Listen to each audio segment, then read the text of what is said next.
प्रिय भक्तजनों, आज मैं आपके सामने श्रवण कुमार की कथा लेकर प्रस्तुत हूँ।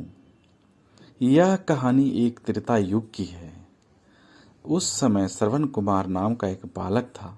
उसके माता पिता अंधे थे और उन्होंने श्रवण को कई मुसीबतों का सामना करते हुए पाला था। श्रवण कुमार बचपन से अपने माता पिता का बहुत आदर करता था। जैसे जैसे श्रवण बड़ा होता गया, उसके घर की जिम्मेदारी अपने कंधों पर ले ली। वह रोजाना सुबह उठकर सबसे पहले अपने माता पिता को स्नान कराने के लिए तालाब से पानी भरकर लाता था। इसके बाद वह तुरंत जंगल की ओर लकड़ियां बीनने चला जाता था। फिर लकड़ियां लाने के बाद श्रवण कुमार माता पिता के लिए खाना बनाता था। श्रवण को इतनी मेहनत करते देख उसकी माँ हमेशा उसे टोकती थी। वह कहती थी, श्रवण बेटा, तुम इतना सारा काम अकेले क्यों करते हो? खाना तुम मुझे बनाने दिया करो, मैं आसानी से बना दूंगी।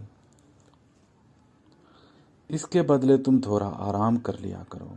माँ की इन बातों को सुनकर श्रवण कुमार कहता, नहीं माँ, मैं ये सारे काम आप लोगों के लिए ही तो करता हूँ। भला अपने माँ बाप के लिए किए गए कामों में कैसी थकान, उल्टा मुझे खुशी मिलती है। श्रवण कुमार की इन बातों को सुनकर उसकी माँ भावुक हो गई। वो रोज भगवान से प्रार्थना करती कि हे भगवान, इतना ध्यान रखने वाला श्रवण जैसा बेटा हर माता पिता के दो। श्रवण के माँ बाप नियमित रूप से भगवान की आराधना करते थे। वह उनके लिए फूल और पूजा की अन्य सामग्री लाता, फिर खुद भी बिना देर किए हुए माता पिता के साथ पूजा में शामिल हो जाता था। श्रवण कुमार धीरे धीरे बड़ा हुआ और जल्दी से घर के कार्यों को खत्म करके बाहर का काम करने निकल जाता था। एक दिन श्रवण अपने माता पिता के साथ बैठा था। तभी उन्होंने श्रवण से कहा, बेटा, तुमने हमारी हर ख्वाहिश पूरी की है। अब हमारी केवल एक ही इच्छा है जिसे हम पूरी करना चाहते हैं। यह सुन श्रवण ने उनसे पूछा, ऐसी कौन सी इच्छा बाकी है माँ, जिसे आप पूरा करना चाहते हैं? आप केवल आदेश दें, मैं आपकी हर ख्वाहिश, हर इच्छा को पूरा करूंगा। इस पर श्रवण के पिता ने कहा, बेटा, अब हम बूढ़े हो चुके हैं और हम चाहते हैं कि मरने से पहले तीर्थ यात्रा के लिए निकल जाएं। भगवान के शरण में जाकर हमें सुकून और शांति की प्राप्ति होगी। अपने माँ बाप की बात सुनकर श्रवण कुमार सोचने लग गया, वह उनकी इस इच्छा को कैसे पूरा करेगा। उस समय बस और ट्रेन की सुविधा नहीं थी, साथ ही उसके माता पिता ऐसे भी देख नहीं सकते थे। ऐसे में उन्हें तीर्थ यात्रा कराना भला कैसे संभव हो पाता। तभी श्रवण कुमार को एक तरकीब सूझी। वह तुरंत बाहर गया, वहां से 2 बड़ी टोकरी लेकर आया। उसने उन दोनों टोकरियों को एक मजबूत डंडे में मोटी रस्सी के सहारे लटकाकर एक बड़ा सा तराजू बना लिया। फिर श्रवण कुमार ने उस तराजू में अपने माँ बाप को बारी बारी से गोद में उठाकर बिठा दिया। इसके बाद तराजू को अपने कंधों पर लेकर उन्हें तीर्थ यात्रा पर लेकर निकल पड़ा। वह लगातार कुछ दिनों तक अपने माता पिता को एक के बाद एक सभी पवित्र स्थलों पर घुमाने लगा। इस दौरान श्रवण कुमार ने अपने माता पिता को प्रयाग से लेकर काशी तक के दर्शन कराए। माता पिता को घुमाते समय श्रवण कुमार उन्हें उन जगहों के बारे में बताते चलता था, क्योंकि वह आंखों से उस दृश्य को देख नहीं सकते थे। अपनी बेटे की मेहनत को देख उसके माता पिता बहुत खुश थे। उन्होंने एक दिन श्रवण से कहा, बेटा, हम देख नहीं सकते, लेकिन कभी भी हमें इस बात का दुख नहीं हुआ। तुम हमारे लिए हमारी आंखें हो। तुमने हमें जिस तरह सारे पवित्र स्थलों की कथा सुनाकर उसके दर्शन कराए हैं, ऐसे लगता है जैसे कि हमने सच में प्रभु के दर्शन अपनी आंखों से किया हो। अपनी माता पिता की बातें सुनकर श्रवण ने कहा, आप लोग ऐसी बातें ना करें।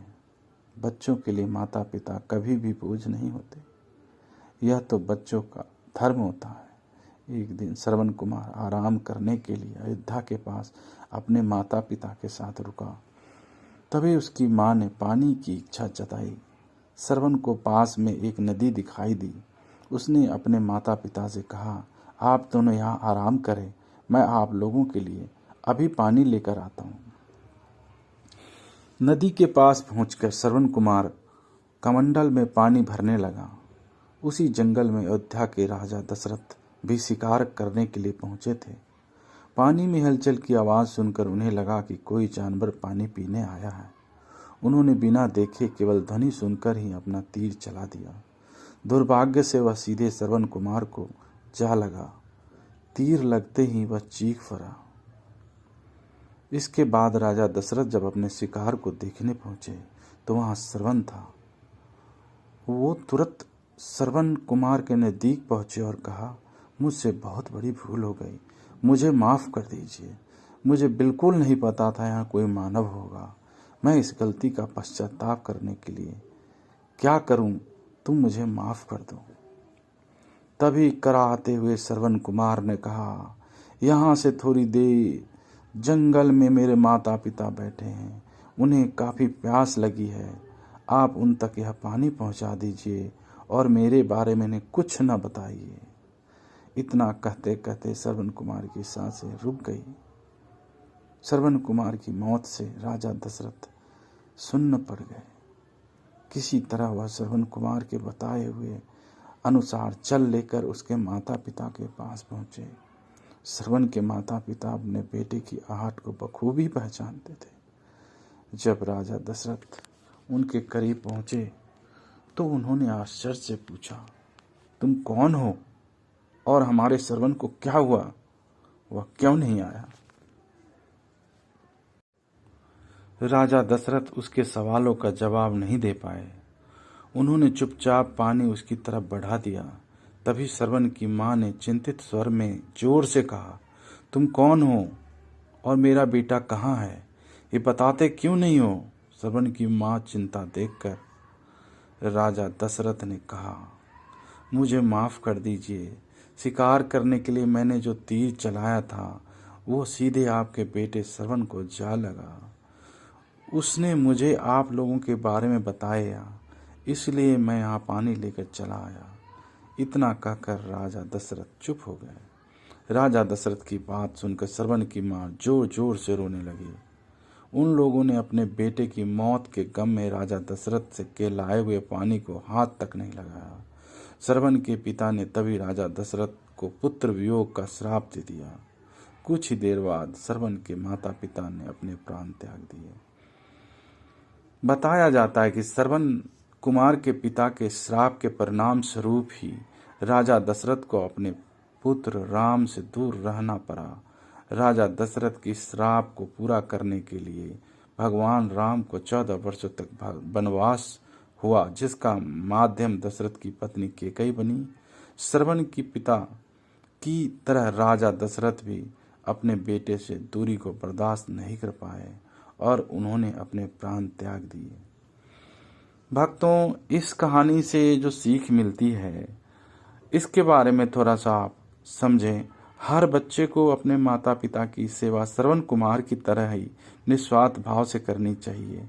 यही उनका सबसे बड़ा कर्तव्य है। धन्यवाद।